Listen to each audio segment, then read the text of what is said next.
politics. Thanks so much for joining us. I'm Glenn Mills. It is time to go inside Utah politics. We do begin this morning with Lieutenant Governor Deidre Henderson here to talk all things election this morning. Welcome to the show. Thanks so much for being with us. Thanks, Glenn. It's great to be here. A busy time. It seems like you're working 24/7 pretty much these days. Election officials throughout the state are, this is definitely busy season. Yeah, talk a little bit more about that. We're down to the final full week now. So what are the final preparations going into the big day? Well, if you haven't received your mail-in ballot and you're already registered to vote, you can make sure that you can get one of those. You can request a mail-in ballot by Tuesday, November 1st. If you haven't registered to vote yet, you can go to your county clerk's office and register. You can even register clear up through Election Day at the polling location. You guys are doing a lot of outreach to try to get voter numbers up. What have you seen so far as returns go and registration? Well, it's hard to gauge returns right now. It's a midterm election, so it's not going to be as high as it was during the presidential election in 2020, but we do expect, projections are potentially that it will be higher than it was during the midterms in 2018. So we expect some really good turnout. Yeah, definitely. We have a race at the top of the ticket that's drawing a lot of attention, so that could very well play into that. You've been reaching out to college campuses quite a bit to try to get them energized as well, the younger generation. Talk about the Utah Campus Cup and what the goal is there.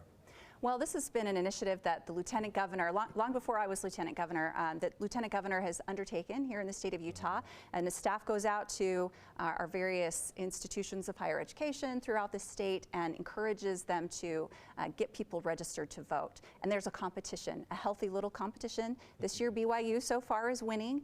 Weber State's nipping at their heels, but I think there are some folks in the BYU political science that are just bound and determined to win this year. I was going to say, I think my youths need to step up and do a little They better do. there. They do. I want everyone to be a winner here. So, you know, they need to get people registered to vote. Talk, though, about the importance of getting the next generation, the younger voters, involved in this process. Well, if you look at our institutions, of our democratic institutions, and even some of our civic institutions, we're kind of aging out. It's really important for the next generation to understand the importance that they play, the role that they play in building up our democracy, making sure that we are preparing them as future leaders. So we need to make sure that the very basic thing is to vote. We need to make sure that our youth understand the importance of voting and the importance of civic engagement. One option for voters will be early options. I understand it kind of varies from county to county, but what would be your advice as far as early voting goes? Oh my goodness, vote early. If you know who you want to vote for, get your ballot turned in. I have actually seen a lot of people telling others, you know what, wait, don't vote until election day and then go vote in person. That is a really bad strategy. That's just kind of you know, suppressing your own vote. You never know what's going to happen on election day, if there's going to be bad weather, if a lot more people show up in person than we expect, than county clerks expect, the lines are going to be long. So I recommend people just vote early as soon as they know. If you want to vote in person, that's okay. You can look on your county clerk's website and see where those early polling locations are and when they are. And we've really seen Utahns grab hold of vote by mail and take advantage of that. Utahns love vote by mail. We had the Deseret News and Hinckley Institute did a poll earlier this year in February that showed that 81% of Utahns had confidence in the 2022 elections, that they'll be run well here in the state of Utah. So that poll was just conducted again a couple weeks ago and came out, and it's even higher now. It's 89% are confident in the security and the outcomes, that the outcomes of the 2022 election will be accurate. Okay, I want to get into that a little bit more, but let's go over some more deadlines real fast. You already mentioned registration. Obviously an important deadline that people need to know about as far as mail-in ballots are returned as well, and that's the postmark deadline. Yeah, so if you're going to put your ballot in the mailbox in U.S. Postal Service, it has to be postmarked by Monday, November 7th. But you know, you can drop it in a secure drop box. They're all over your county, probably in your city. There will be a drop box that's got security cameras on it all the time. You can put your ballot in one of those up till 8 p.m. on election day. But if you put it in the post office, it's got to be postmarked by Monday the 7th. Okay, let's get into more of that security since you bring up the cameras that are now monitoring drop boxes. Your message to those, you just gave the results of the poll, so there was still a lower amount of those that don't trust the election results. Your message to them? Well, I would love to get that 11% that don't have a lot of confidence in our elections. I would love to get them and persuade them otherwise, but I am really happy that 89% do believe that our elections will be run fairly and accurately.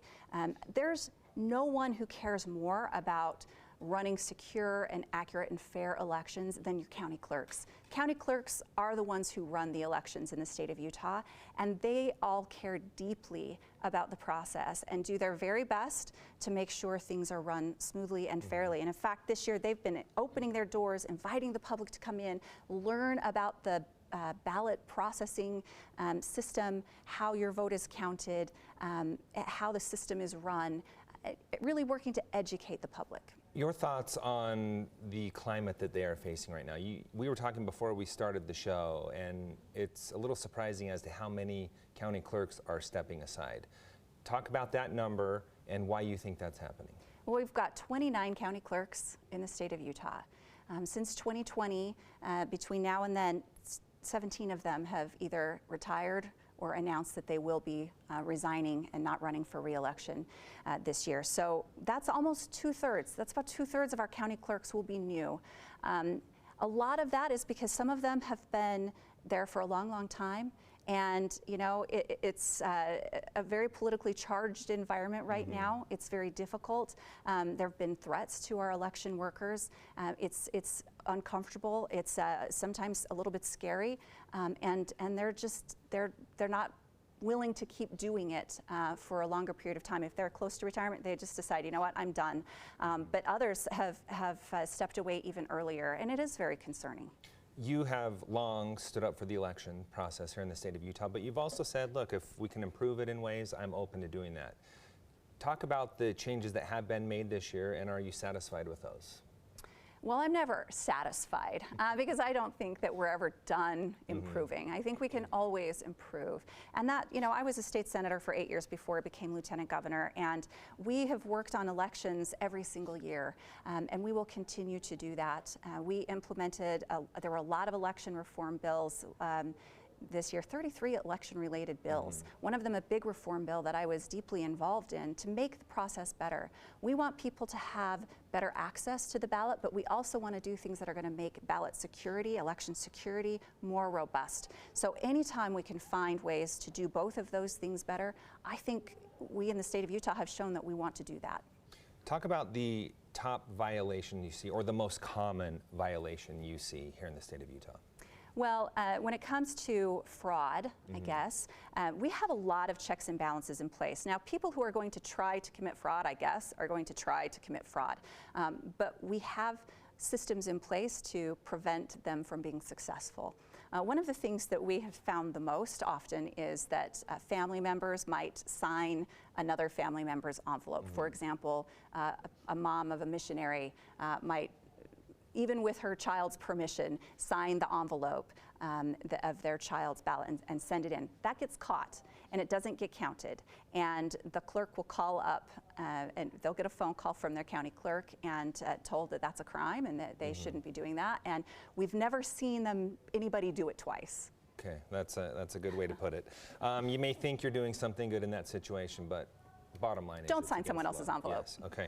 All right. You have a busy week ahead, and we hope to see you again on Election Day, or at least someone from your office. Really appreciate your time. Thanks so much. Glenn. You bet. Still to come, the balance of power.